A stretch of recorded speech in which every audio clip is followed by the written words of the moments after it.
గిరిజన ప్రాంతాల్లో అతి ముఖ్యంగా ఒక 5 పాయింట్స్ మీద ముందుకు వెళ్తున్నాం. ఒకటి త్రాగునీరు, సాగునీరు, రహదారి సౌకర్యాలు, విద్య, వైద్యం. ఈ 5 ఉంటే గిరిశిఖర ప్రాంతాల్లో కూడా 80% వరకు కష్టాలన్నీ పోతాయి. ముఖ్యంగా గౌరవ ముఖ్యమంత్రి నారా చంద్రబాబు నాయుడు గారు వీటి మీద ఎక్కువ దృష్టి పెట్టమని నాకు మొదటి మీటింగ్ లోనే ఆయన ఆదేశాలు ఇవ్వడం జరిగింది. వారి ఆదేశాలకు అనుగుణంగా కేంద్రంతో సమన్వయం చేసుకుంటూ అక్కడి నుంచి నిధులు కూడా తెచ్చుకుంటూ మీకు మొన్ననే తెలుసు గౌరవ డిప్యూటీ సీఎం గారు కూడా అరకు పాడేరుకి కేంద్ర ప్రభుత్వం వచ్చినటువంటి 550 కోట్ల నిధుల్ని ఇవ్వడం కూడా జరిగింది. ఎందుకంటే కేంద్రంతో సమన్వయం చేసుకుంటేనే ఈ రోజు మేము అన్ని విధాలుగా వాళ్ళకు కూడా చేయగలుగుతున్నాం. ఎందుకంటే గత ప్రభుత్వం చేసిన గాయాలు ఇంకా మనకు మానలేదు, మీ అందరికీ తెలుసు. కాబట్టి స్టేట్ గవర్నమెంట్ ఇస్తున్న వాటికి కూడా సెంట్రల్ గవర్నమెంట్ కూడా ఇతోధికంగా కాస్త సహాయపడడం వల్ల మేము యూసీ సర్టిఫికేట్లు కూడా ఇవ్వడం వల్ల ముఖ్యంగా గిరిజన ప్రాంతాల్లో రహదారి సౌకర్యాలతో పాటు ఏ గ్రామానికి కూడా త్రాగునీరు లేదు అనే విషయం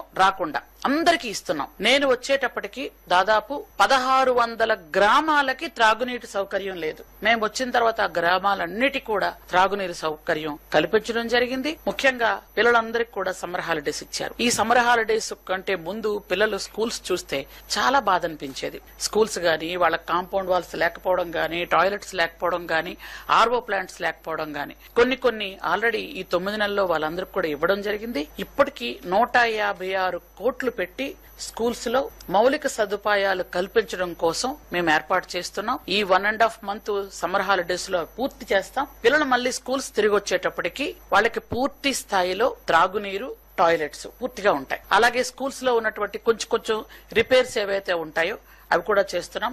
అన్ని స్కూల్స్ కి కాంపౌండ్ వాల్స్ ఇచ్చాం. ఇంతకు పూర్వం ఏంటంటే అమ్మాయిల హాస్టల్స్ ఉన్న వాటికి కూడా ఇచ్చేవాళ్ళు కాదు. మేము వచ్చిన తర్వాత మొత్తం అన్నిటికీ కాంపౌండ్ వాల్స్ ఇస్తూ అమ్మాయిల హాస్టల్స్ లో కొంచెం టాయిలెట్స్ ఎక్కువగా పెట్టించడం, త్రాగునీరు సౌకర్యం కూడా ఎక్కువ పెట్టించడం కూడా జరుగుతుంది. అలాగే మీరంతా మొన్నే చూశారు 10th క్లాస్ అండ్ ఇంటర్మీడియట్ 2 కూడా మనం ఎంత మంచి స్థాయిలో అంటే ముఖ్యంగా పార్వతీపురం మన్యం జిల్లా ఫస్ట్ వచ్చేది. నేను ఆ జిల్లాలో మంత్రిగా ఉన్నాను. పార్వతీపురం మన్యం జిల్లా ఫస్ట్ వస్తూ 10th క్లాస్ పిల్లలు, ఇంటర్మీడియట్ పిల్లలు కూడా పార్వతీపురం మన్యం జిల్లా 10th ఇంటర్ కూడా 98%, 97% వరకు పిల్లలు చక్కగా పాస్ అయ్యారు. కొంతమంది పిల్లలు ఇప్పుడు 10th క్లాస్ పిల్లలు పార్వతీపురంలో ఉన్నటువంటి ట్రైబల్ వెల్ఫేర్ స్కూల్లో వాళ్ళు ఎన్ఐటి కొంతమంది సెలెక్ట్ అవుతున్నారు, ట్రిపుల్ కొంతమంది సెలెక్ట్ అవుతున్నారు. 10th క్లాస్ పిల్లలు ట్రిపుల్ సెలెక్ట్ అయితే ఇంటర్మీడియట్ పిల్లలు ఎన్ఐటికి, ఐఐటికి కూడా సెలెక్ట్ అయ్యే అవకాశం ఉంది. అలా ఆ స్థాయిలో ఈ రోజు పిల్లలందరికీ కూడా విద్యను అందించడం కూడా జరుగుతోంది.